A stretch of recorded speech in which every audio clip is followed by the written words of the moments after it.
오늘 사무엘상 15장 35절 한 절의 말씀인데요. 이 말씀을 가지고 믿는 도끼에 발등 찍히면 아프다라는 제목으로 하나님 말씀을 함께 상고합니다. 사무엘이 그토록 믿었던 도끼에 발등을 찍혔습니다. 정말 오랜 시간 믿고 아껴왔던 도끼였거든요. 근데 그 도끼가 도리어 사무엘의 발등을 찍은 것이죠. 사무엘이 참 마음이 아팠습니다. 너무 속상하고 아파서 성경에 뭐라고 기록하고 있어요? 사울이 죽는 날까지, 그 순간부터 사울이 죽는 날까지 사무엘은 다신 그를 보지 않았다라고 기록합니다. 여기는 단순한 육체적인 아픔만이 녹아있는 것은 아니죠. 사무엘의 영혼에 아주 깊은 상처를 받았던 것 같아요. 사무엘의 영혼 속에 깊은 슬픔이 있었던 것 같습니다. 여러분, 사무엘 잘 알고 계시죠? 이스라엘의 마지막 사사입니다. 사사기 있죠? 이스라엘의 지도자들을 사사라고 부른 적이 있었는데 마지막 사사였고요. 선지자 시대의 장을 여는 첫 번째 선지자가 사무엘이었습니다. 혼란스러웠던 시기를 마무리하고 이스라엘의 새로운 지평을 열었던 사람이 바로 사무엘이었습니다. 그런 그가 이스라엘의 첫 번째 왕을 기름 부어 세웠는데요. 그게 오늘 바로 절교를 선언한 사울이었습니다. 사무엘은 이스라엘의 초대 왕으로 사울을 기름 부어 세웠던 사람입니다. 하지만 사울 왕은 어땠습니까? 하나님 앞에서 하나님의 자녀다움을 모두 반납해버리고, 그러니까 지금의 사울의 모습을 통해서는 하나님의 자녀다움을 하나도 발견할 수가 없는 거예요. 하나님께서는 그 사울을 왕에서 폐위시키셨습니다. 이 사건은 사무엘의 인생에 있어서 돌이킬 수 없는 어마어마한 슬픔과 충격적인 사건이었습니다. 우리가 오늘 이 본문 짧은 한 절의 말씀이 있지만 이 말씀을 통하여 하나님의 사람들은 어떻게 살아가야 할까? 우리가 만나는 수많은 인간관계 속에서 때로는 누군가를 믿기도 하고 그 사람에게 배신당하기도 하고 내가 그런 사람이 되기도 하는데 우리가 어떻게 신자다움으로 이 문제를 해결할 수 있을까를 좀 살펴보았으면 좋겠어요. 그래서 오늘 제목을 믿는 도끼에 발등 찍히면 아프다라고 얘기한 거예요. 여러분, 사람 믿지 마십시오. 사람은 우리가 사랑하라고, 우리의 힘으로는 사랑할 수 없지만 하나님의 그 사랑을 가지고 사랑하라고 우리에게 주신 대상이지 우리가 믿고 신뢰할 대상은 아니에요. 우리가 믿을 분은 하나님밖에는 없으니까요. 이스라엘 역사에 있어서 사사시대 잘 알고 계시죠? 사사시대는 진짜 혼란했던 암흑기입니다. 사사시대는 무엇이라고 설명되어집니까? 자기들의 옳은 소견대로 행하였던 시기가 사사시대입니다. 하나님을 인정하지 않았어요. 하나님을 왕으로 인정하지 않았어요. 그냥 내가 원하는 대로 내 인생을 살아갔습니다. 사실 보이지 않지만 하나님은 이스라엘의 영원한 왕이셨습니다. 하지만 이스라엘의 사람들은 생각이 달랐습니다. 그들은 하나님이 아니라 세상 사람들이 말하는 군주, 당시 이스라엘만 왕이 없었어요. 위험한 일이 벌어지고 어려움이 생기면 이스라엘 사람들은 우리 기도합시다. 속 터지는 얘기죠. 무슨 기도야, 기도는. 지금 빨리 이 문제 해결해야 되는데. 근데 옆에 나라를 보니까 왕이 있어서 일사천리 뭔가 조직하고 문제를 해결하는데 이스라엘은 왕이 없는 거예요. 하나님이 왕이라는데 이거 와닿지도 않고 별로 느껴지지도 않고. 그래서 이스라엘 사람들은 하나님이 왕이심에도 불구하고 그분을 왕으로 인정하지 않고, 어떻게 보면은 정말 못된 짓이죠. 하나님 앞에 우리한테도 왕을 좀 주세요. 우리가 왕이 없어서 이렇게 힘들어요. 이렇게 하나님께 왕을 요구했습니다. 사사시대를 지내오면서 보이지 않는 왕 말고, 하나님 알겠어요. 당신 왕 하세요. 근데 당신 같은 왕 말고 우리들에게 실제적인 도움이 되는 왕을 좀 주세요. 왕을 요구했습니다. 우리들의 신앙도 이런 부분들이 꽤 많죠. 하나님 부인하지 않아요. 하나님 인정해요. 근데 그것 말고 현실적으로 도움이 되는 그 무엇인가, 나는 그게 필요해요. 이스라엘 백성이 심지어 전쟁에서 지고 돌아오면 자기들의 어떠함을 돌아보기보다는 우리에게 왕이 없어서 전쟁에서 졌어, 이렇게 모든 책임을 하나님께 전가하기 시작했습니다. 참 악하고 악한 시대가 사사시대였습니다. 이런 사사시대를 지내면 하나님께서는 이제는 이스라엘에게 왕을 세워주셨습니다. 하나님이 기뻐서 세워주신 거 아니에요. 왕을 세워주셨습니다. 솔직히 이 과정이 그렇게 좋은 것만은 아니었습니다. 하나님께서 이스라엘에게 왕을 주신 이유는 간단합니다. 이스라엘 백성들이 하나님을 왕으로 인정하지 않았기 때문에 그래요. 그리고 그들에게 보이는 왕을 요구했기 때문에 그렇죠. 여하튼 이렇게 해서 이스라엘 역사에 처음으로 왕이 등장합니다. 우리와 똑같은 혈육을 가진 왕이 등장합니다. 바로 그 왕을 기름 부어 세웠던 사람이 바로 사무엘이었습니다. 성경에서는 이런 사울 왕에 대해서 그의 첫인상을 뭐라고 이야기할까요? 성경은 이렇게 평가합니다. 그가 백성 중에 손이 다른 사람보다 어깨 위만큼 컸더라. 굉장히 괜찮은 사람이었다는 겁니다. 외형적인 스펙이 우리가 볼 때 이 사람은 왕 할 만해. 우리가 배우들이 왕의 역할을 맡을 때도 좀 키가 크고 좀 호감형의 얼굴을 가진 사람을 왕으로 세우지 않습니까? 우리가 배우들도 다 어울리는 역할이 있잖아요. 이스라엘 사람들은 그런 생각을 했던 것 같아요. 우리의 첫 번째 왕은 이 정도는 되어야 해. 한국 교회가 참 어려운 길을 걷기 시작한 이유가 한 20-30년 전부터 담임 목회자를 청빙할 때 자꾸 보이는 스펙으로 담임 목회자들을 청빙하기 시작했습니다. 적어도 우리 교회 목사님은 미국에서 아니면 뭐 독일에서 유럽에서 박사학위 정도는 받아야 해. 목사님들은 박사는 돼야지라는 생각. 그러니까 목사님들이 거기에 또 맞춰 나가야 되니까 1970년대부터 시작해서 듣도 보도 못한 목회학 박사 학위가 남발되기 시작하잖아요. 서로의 책임인 거예요. 적어도 우리 교회에는 담임 목사님의 이력이 이 정도쯤 되고 우리 목사님은 이런 대학을 나왔고 이렇게 유학을 했고 큰 교회에서 이렇게 사역했고 이걸 원하는 것이죠. 이스라엘 백성도 여러분 원할 수 있어요. 그런데 그렇게 살아가다가 꼭 실수하게 되는 것입니다. 이스라엘 백성들이 그랬습니다. 우리들의 왕은 이 정도쯤 돼야 돼라는 기대감이 있었어요. 그 기대를 딱 맞춰줬던 사람이 사울이었습니다. 백성 중에 선이 키가 어깨만큼 더 컸고 잘생겼고 능력도 있고 집안도 괜찮고 게다가 겸손하기도 했어요. 처음에는 그렇습니다. 백성 중에 어디 하나 빠질 것 없는 잘난 사람. 사무엘도 인정했습니다. 이 정도면 되겠다. 당시에 사울은 겸손했고 스스로를 작은 사람이다라고 얘기합니다. 사무엘서를 보면 더불어 하나님의 뜻에 순종하는 것처럼 보였던 사람이었습니다. 당시 이스라엘 백성들은 아주 큰 기대를 모았습니다. 이런 사람이 어디서 숨어 있었지? 야, 이제야 찾았구나. 그래, 이 사람이 왕이 되면 우리 먹고 사는 문제 해결될 거야. 이런 사람을 조금만 일찍 찾았어도 사사시대의 악순환을 조금 더 일찍 끊어낼 수 있었을 텐데 이런 착각하기에 충분한 사람이 사울이었습니다. 기대를 한 몸에 받고 왕에 오른 사울은 어땠을까요? 사울은 보란듯이 분열됐던 이스라엘을 탁탁탁 통일하기 시작합니다. 체계를 맞추기 시작합니다. 당시에 가장 위협적으로 이스라엘을 공격하던 암몬 족속까지도 제압해버렸습니다. 너나 할 것 없이 사울을 칭찬하기 시작했습니다. 왕으로서의 지도력을 인정받기 시작했습니다. 그런데 딱 거기까지였어요. 슬프지 않습니까? 딱 거기까지였어요. 오히려 사울이 왕이 된 이후에 승승장구했던 모든 것들이 사울이라는 한 영혼은 독이 되고 말았습니다. 여러분 그런 생각하시죠? 이 세상에서 잘 됐으면 영환이 없겠다.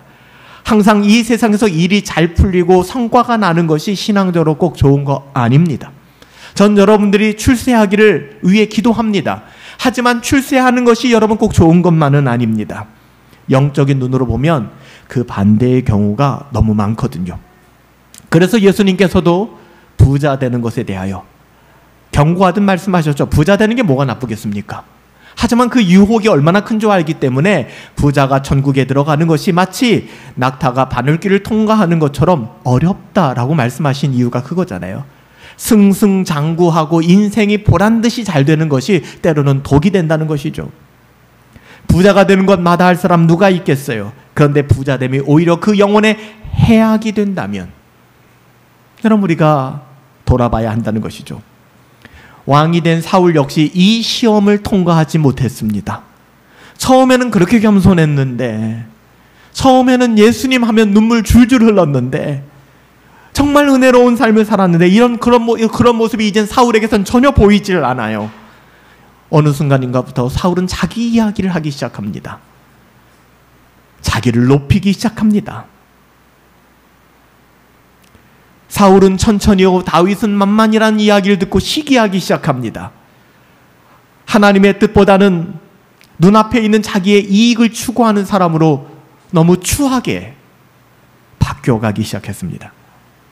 여러분 기억하시죠? 사울이 왕이 된 이후에 이스라엘은 또 다른 전투를 앞두고 있었습니다. 전투를 앞둔 어느 날 이스라엘은 미스바 언덕에 모였습니다. 항상 이스라엘은 전쟁에 나가기 전에 미스바 언덕에 모여서 하나님을 예배했습니다. 가끔 여러분 프레카드 보면 미스바 부흥운동 이런 거 많이 써 있잖아요. 이스라엘 백성들이 항상 중요한 일이 있거나 전쟁에 나갈 때 하나님께 예배했는데요, 그것이 미스바였습니다. 그날도 예배하기 위해 모였는데 첩보가 들어옵니다. 기가 막힌 타이밍. 지금 우리가 전쟁에 나가야 승리할 수 있는, 지금 적들이 방심하고 있고 전략적으로 지금이 기가 막힌 타이밍이에요. 그렇게 미스바에 모여 있는데 예배를 드려야 되는데 사무엘이 오지를 않아요. 사무엘이 와야 예배를 드리는데 지금이 최적의 시간인데 사무엘이 오지를 않아요. 이때 사울은 기다렸어야 돼요. 내 생각으로는 불리한 것 같고 내 시간으로 지금이 탁월한 것 같지만 하나님 앞에 예배하는 것을 타협해서는 안 돼요. 사울의 판단으로는 지금 빨리 예배하고 적들을 공격해야 승리할 수 있는 최적의 타이밍이었는데 사무엘이 보이지, 하나님이 하시는 일이에요. 사무엘이 보이지 않는 거예요. 이때 사울은 겸손히 자기의 자리를 지키고 사무엘을 기다렸어야 합니다. 하지만 사울은 머리를 굴리기 시작합니다. 그리고 사무엘을 대신하여 자기가 주도하여 하나님 앞에 제사를 드립니다. 이것은 금지되었던 일입니다. 제사는 제사장이, 사무엘이 그 역할을 맡게 되어 있는 것이죠. 그것은 왕의 권한이 아니었습니다. 자기의 권한을 뛰어넘은 것입니다. 사울은 자신의 생각에 앞서 하나님이 정하신 바를 무시했어요. 괜찮겠지, 하나님도 이해하실 거야, 하나님이 하지 말라 하였지만 그래도 하나님 먹고 사는 문제고 이렇게 해서 하나님께 영광 돌려드릴게요. 전쟁에서 승리한 다음에 자신의 판단대로 하나님의 뜻을 어기기 시작한 것이죠. 이것이 타락입니다. 나의 권한을 넘어서는 행위를 하기 시작하는 거예요. 하나님의 명령과 제사의 규범을 경시했어요. 예배를 가볍게 생각했어요. 하나님을 가볍게 생각했어요. 이런 태도와 습관은 사울에게 반복적으로 나타납니다. 사울의 어떠함을 증명해 주는 것이죠. 이뿐만이 아니었습니다. 사울의 군대가 아말렉이라고 하는 이방 족속과 아주 치열하게 전쟁한 적이 있습니다. 전쟁에 나가기 전에 하나님께서는 사울에게 말씀하여 주셨습니다. 헤렘의 법이라고 하죠. 아말렉 족속을 완전히 진멸하라. 악은 그 모양이라도 남겨두지 말아라. 다 없애라 라고 말씀하여 주셨습니다. 이때도 하나님께서는 의도적으로 아말렉 사람들을 진멸하라, 전멸시키라 명령하였지만 사울은 순종하지 않았습니다. 물론 사울 나름대로의 생각은 있었어요. 양과 소를 다 죽일 필요 있을까? 멀쩡한 양과 소는 잡아다가 그거 하나님께 제사하는 데 쓰면 되지 뭐. 뿐만 아니라 오늘 주보에도 나온 그림이 있지만 아각이라고 하는 아말렉 왕까지도 죽이라 하였지만 죽이지 않았어요. 볼모로 삼았습니다. 포로로 삼았습니다. 하나님께서는 아말렉에 속한 모든 생명을 멸하라 명하였지만 사울은 아각도 죽이지 않았고 일부 가축도 남겨두었습니다. 이때 유명한 이야기를 사무엘이 하죠. 순종이 제사보다 더 나은 거야. 저는 제사 때 쓰려고 이 양을 살려두었는데요. 사울 왕이요, 순종하십시오. 순종이 제사보다 나은 것이다. 여러분, 사울 나름대로 쓸모 있을 거라고 생각했겠죠. 쓸모 있는 포로와 전리품들 모조리 폐기하는 것, 이러면 어리석은 일 아닙니까? 그건 남겨둬야죠. 나중에 써먹어야죠. 하지만 여러분, 미스바에서의 불순종과 아말렉과의 전쟁에서 이 불순종, 대표적인 이 두 개의 불순종으로 하나님께서는 사울을 버리셨다라는 표현을 쓰세요. 사무엘이 사울 왕을 찾아왔어요. 사울에게는 두 가지 길이 있습니다. 항상 하나님의 말씀이 우리 가운데 임할 때 우리 앞에는 항상 두 가지 길이 있습니다. 하나는 회개하고 은혜를 회복하는 것이죠. 신자의 길입니다. 또 하나의 길은 변명하고 핑계대고 자신을 합리화하는 것입니다. 회개하지 않는 것. 이건 전형적인 불신자의 길입니다. 사울은 말로서는 하나님을 경외한다 했지만 그의 삶의 선택과 결정을 보면 사울은 전형적인 불신자의 삶을 살았습니다. 궁지에 몰린 사울은 후자를 택했죠. 이것은 스스로의 정체성을 증명한 겁니다. 나는 이런 사람이야를 증명한 것입니다. 누가 봐도 사울 왕이야, 그는 이스라엘의 희망이야 라고 이야기했지만 그랬던 그는 사실은 불신자였습니다. 이스라엘 사람들은 그를 향하여 기대했겠죠. 다른 사람들보다 어깨너머로 키가 크고 겸손해 보이고 스펙 또한 괜찮은 당신, 우리의 왕이 되어 주십시오. 탁월하게 일처리를 하는 당신, 우리의 왕이 되어 주십시오. 하지만 그들의 생각은 그들이 그렇게 아꼈던 도끼가 그들의 발등을 찍어버린 것입니다. 사울은 남겨둔 가축을 제물로 삼기 위해서라고 변명했지만 아직도 정신을 차리지 못했어요. 사태를 파악하지 못하는 것이죠. 여러분, 사무엘상 15장 22절부터 23절 한번 보시겠습니까? 사무엘상 15장 22절부터 23절 말씀입니다. 사무엘이 사울 왕에게 하는 말, 하나님께서 주신 말씀이죠. 우리 한번 22절과 23절 함께 읽습니다. 함께 읽을까요? 사무엘이 이르되 여호와께서 번제와 다른 제사를 그의 목소리를 청종하는 것을 기뻐하신 같이 좋아하시겠느냐. 순종이 제사보다 낫고 듣는 것이 숫양의 기름보다 나으니 이는 거역하는 것은 점치는 죄와 같고 완고한 것은 사신 우상에게 절하는 죄와 같음이라. 왕이 여호와의 말씀을 버렸으므로 여호와께서도 왕을 버려 왕이 되지 못하게 하셨나이다. 여러분, 이 말을 하는 사무엘의 마음이 어땠을까요? 사무엘마저도 믿었던 사울은 우상 숭배자로 그 정체가 밝혀졌습니다. 하나님을 버렸다라고 하는 것은 이미 그 안에 하나님을 사랑하는 마음이 없었음을 선언하고 있는 거예요. 그러니 사울이 어찌 하나님을 사랑하지 않는데 어찌 순종이 가능할까요? 처음에는 순종적이었어요. 처음에는 겸손해 보였지만 이게 사울의 모습이 아니었어요. 자신의 인생의 잭팟이 터지니까 이때부터가 중요합니다. 마음 가난할 때, 힘들 때 하나님 찾기 너무너무 쉬워요. 중요한 건 내 인생의 잭팟이 터졌어요. 이제 먹고 사는데 별 문제 없는 것 같고 내 인생 이제 괜찮아요. 이때 자기의 타락한 모습이 정체를 드러내기 시작합니다. 이 순간 사무엘상 15장 11절에 이례적인 표현이 나오죠. 어떤 표현입니까? 사울을 왕으로 세운 것을 후회하신다. 하나님께서 사울을 왕으로 세우신 것을 후회하셨대요. 물론 이 말은 설명이 필요해요. 완전하신 하나님이 어떻게 후회하실 수 있어요? 불가능하잖아요. 그런 뜻이 아니라는 겁니다. 우리가 생각하는 나 이걸 먹을 걸 후회했어. 짜장면 시켜 먹고 나 짬뽕 시킬 걸 후회하고, 이런 표현이 아니라는 것입니다. 여기서 하나님이 사울을 왕으로 세운 걸 후회하셨다는 것은 인간의 불순종과 실패에 대하여 슬퍼하셨다라는 의미로 받아들이셔야 돼요. 하나님이 실제로 자신의 계획을 변경하세요? 아니에요. 하나님 오류가 있으세요? 아니에요. 성경은 하나님이 불변하시며 전지하신 분이라는 것을 강조하잖아요. 이걸 부인하면 하나님이 흔들려요. 여기서 후회한다라는 표현은 인간의 감정을 이해하시는 하나님, 인간의 감정을 공감하시는 하나님께서 인간적인 언어로 우리가 이해하실 수 있게끔 말씀해 주신 거예요. 하나님은 후회하신 분이 아니세요. 하나님은 여전히 하나님의 영원한 계획을 실천하시고 하나님의 자유로운 그 뜻에 따라 이 세상 천하 만물을 하나님의 가장 선하신 뜻대로 인도하시는 분이시잖아요.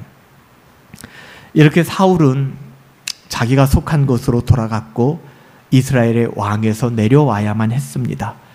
이 사건은 사울이라는 한 사람만의 실패가 아니에요. 이스라엘의 운명에 지대한 영향을 미쳤죠.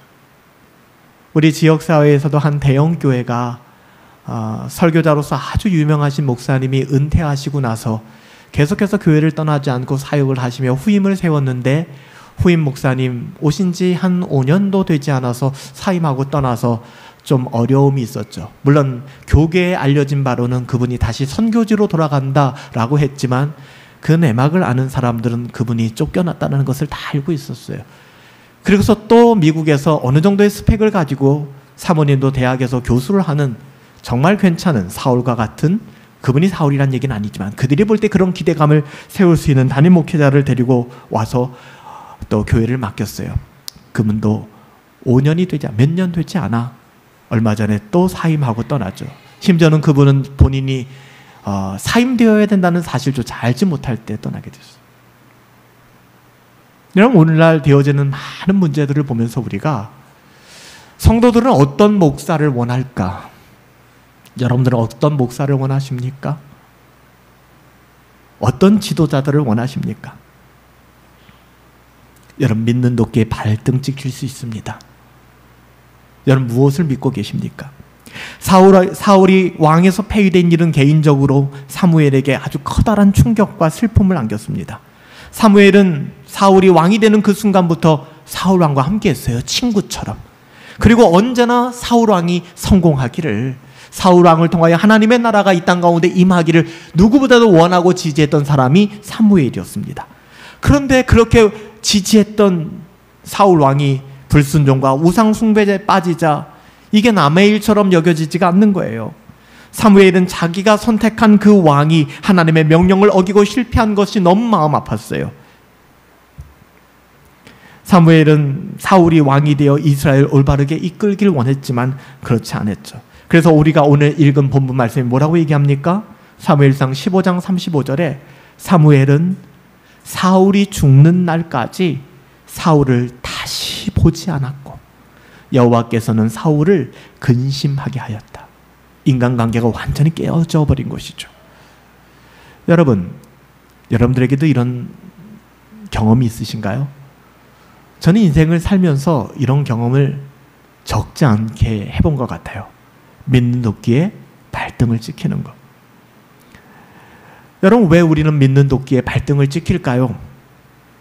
불순종은 불신앙의 열매이거든요. 자신의 생각대로 살아가려고 하는 것이 불순종입니다. 여러분, 사무엘은 왜 믿는 도끼에 발등을 찍혔을까요? 여러분, 이건 도끼 아시죠? 오늘날은 도끼 잘 안 씁니다. 그렇죠? 하지만 도끼를 모르시는 분은 없을 것 같아요. 도끼 날이 있고, 그리고 그 도끼에 도끼 자루를 채우잖아요. 끼우지 않습니까? 곡괭이도 마찬가지고. 이건 사무엘이 도끼 날의 재질을 잘 파악하지 못했기 때문에 생긴 문제입니다. 도끼 날의 상태를 제대로 알지 못했어요. 사실 사울이라는 도끼는 이미 도끼 자루에서 헐거워져 있었어요. 사울의 실패는 하나님의 명령에 대한 완전한 불순종이 얼마나 중요한지를, 완전한 순종이 얼마나 중요한지를, 그리고 불순종이 얼마나 우리와 하나님과의 관계를 깨어놓는지를 분명히 보여주는 것입니다. 이스라엘 백성들은 광야를 지나서, 이스라엘 백성 40년 광야를 지났잖아요. 사사시대를 통과하면서 그토록 반복하여 경험했지만 아직도 그 쓴뿌리를 버리지를 못했어요. 이스라엘은 하나님의 뜻을 무시하고 자기의 길을 가려는 습관성, 이거 습관이 아주 습관성 불순종 병에 걸려 있었습니다. 그래서 습관처럼 왕 대신 하나님을 거부하고 스스로 옳다, 자기가 옳다 생각하는 대로 살아가는 것이죠. 사울 역시도 이 똑같은 행동을 지금 반복하고 있는 것입니다. 사울은 하나님께서 명령하신 말씀에 온전히 순종하기를 거부했습니다. 우리의 삶에서 하나님이 주신 명령과 가르침을 온전히 따르는 것이 얼마나 중요한지 몰라요. 오늘 우리는 사무엘이 경험한 이 사건, 그리고 오늘 이스라엘의 첫 번째 왕이 폐위되는 아픔의 현장을 통해서 사람의 생각과 사람의 판단과 하나님의 생각과 판단은 진짜 다르구나, 진짜 다르구나 다시 한번 확인할 수 있어야 됩니다. 여러분, 사무엘이 사울을 만났던 것처럼, 그래서 발등을 찍혔던 것처럼 우리는 인생을 살아가면서 참 많은 사람들을 만나고 그들과 교제하며 그렇게 살아갑니다. 사람들에 대한 여러분들의 기대는 어떤 것인가요? 물론 우리는 사람들을 존중해야 합니다. 그리고 사랑을 나누며 살아가야 합니다. 부인할 수 없는 사실이죠. 하지만 아까도 말씀드렸지만 사람이 우리의 믿음의 대상이 될 수 있다고요? 그렇지 않아요. 사람은 우리의 믿음의 대상이 될 수 없습니다. 살아보니까, 그리고 많은 사람들을 만나도 보고 헤어져 보다 보니까 그런 생각이 들더라고요. 저는 그래요. 사람은 다 거기더라고요. 처음에 만났을 때는, 처음에 누군가를 만났을 때, 와, 이런 사람이 언제 이렇게, 어디 있다 이제 왔나. 야, 이 양반 이 사람이 있어서 이제는 우리 교회도 든든해지고, 내 목회도 힘이 되고, 진짜 잘 되겠다라고 생각했는데 그게 1년을 못 넘어요. 때로는 비수를 꽂고 떠나기도 하고, 때로는 교회를 힘들게 만들기도 합니다. 때로는 있는 둥 없는 둥, 티도 나지 않고 저 사람이 뭘 할 수 있을까라고 생각했는데 돌아보면은 처음부터 늘 그 자리를 지켜주고 그 역할을 하는 사람도 있어요. 사람의 생각과 하나님의 생각은 진짜 다, 문제는 나구나, 나. 어떻게 보면 도끼 날에 관심을 갖는 것이죠. 금도끼네? 와, 금도끼가 왔어. 은도끼네? 금도끼는 아니어도 은도끼 괜찮지. 우리는 그렇게 생각하는 거예요. 도끼 날에 관심을 갖는 거예요. 여러분, 도끼를 생각할 때 도끼는 잘 갈려 있으면 되는 겁니다. 도끼로서의 기능이 있으니까. 그리고 중요한 것, 그 도끼는 도끼 자루에 잘 붙어 있는 게 중요한 겁니다. 다른 게 중요한 게 아니에요. 우리는 포도나무 대신 주님께 붙어 있는 게 중요한 것이지 뭔가 많이 하려고 하지 마세요. 우리가 포도나무 대신 주님께 붙어 있을 때 자연스럽게 열매를 맺게 되는 것입니다. 다른 것이 아니에요. 하나님께 붙어 있는가 아니면 세상에 붙어 있는가. 우리 마지막 날 다녀오신 분들도 계시지만 전주 근대 기독교 역사 기념관에 가보면 남장로회 선교사님들이 100년 전에 120년 전에 학습과 세례를 받겠다고 하는 사람들, 그 사람들에게 물어봤던 질문들을 한 벽에 쫙 붙여놨어요. 문구들을. 또 다른 벽에는 세례를 줄 때 질문했던 내용들을 붙여놨어요. 여기 내용들을 보면은 정말 우리가 어떻게 신앙생활을 해야 되는 것이 올바른 것인가, 어떤 것이 하나님의 뜻대로 살아가는 것인가에 대해서 가감없이 이야기를 하더라고요. 우리 스스로만 술 취하고 술 마시는 것이 문제가 아니라, 한 자매가 그러는 거예요. 목사님 여기 보니까 자기 자신뿐만 아니라 자기 집의 종들에게도 술 취하지 않게 하고 세상 문화에 빠져들지 않, 나만 교회 가는 것이 아니라, 나만 사는 것이 아니라.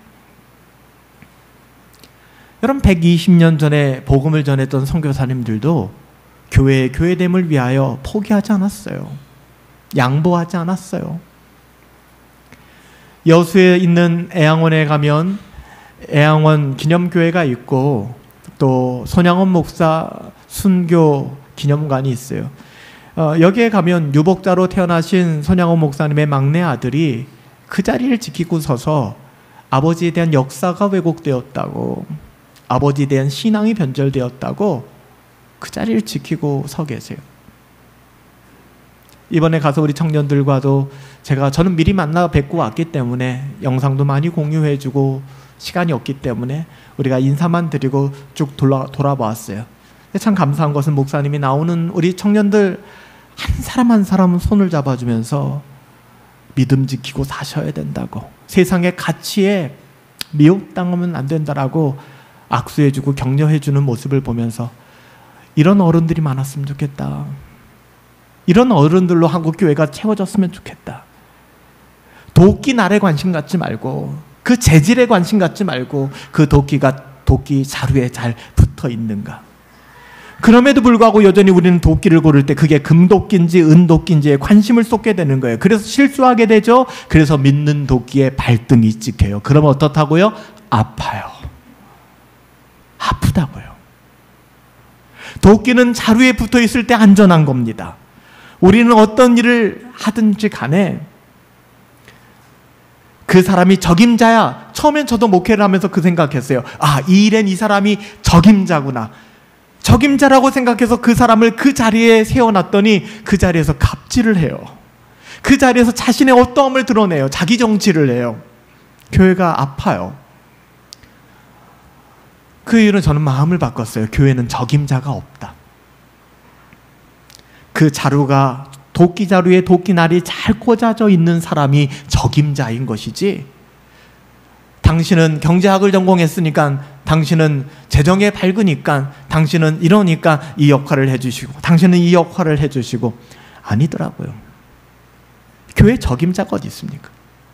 주님을 사랑하는 사람들, 하나님을 경외하는 마음을 가지고 있는가? 그거예요. 그것이 재직의 기준입니다. 그것이 그런 분들이 권사가 되는 것이고, 그런 분들이 장로가 되는 것이고, 그런 분들이 목사가 되는 거예요. 120년 전에 목사님들이 유학을 다녀오셨나요? 학위가 있었나요? 우리 청년들이 그 당시에 문헌들을 읽어보면서 목사님 이런 문헌들의 글들이 있더라고요.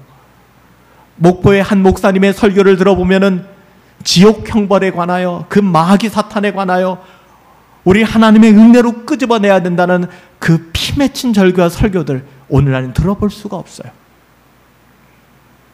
다 이해한다라는 이야기만 하는 것이죠. 여러분, 사울은 처음에 하나님과의 관계가 좋아 보였지만 그렇지 않았어요. 변덕과 불순종으로 인하여 하나님께 버림을 받았습니다. 우리는 때때로 우리의 삶의 계획이 무너질 때 있죠. 사무엘이 지금 그렇잖아요. 자기의 계획대로 일이 되지 않아요. 저도 그래요. 때로는 사람을 세우기도 하고 신뢰해 주기도 하는데 그 계획이 무너질 때 데미지가 있죠. 낙심하고 절망하기 쉽지만 사무엘이 그랬을까요? 아니에요. 이유는 하나입니다. 하나님을 신뢰하기 때문에. 제 동료 선교사님이 그렇게 목숨을 잃었다고 해서 제가 우울증에 빠지고 자포자기하고 인간적인 감정에 도취되어 살아갈까요? 그렇지 않아요.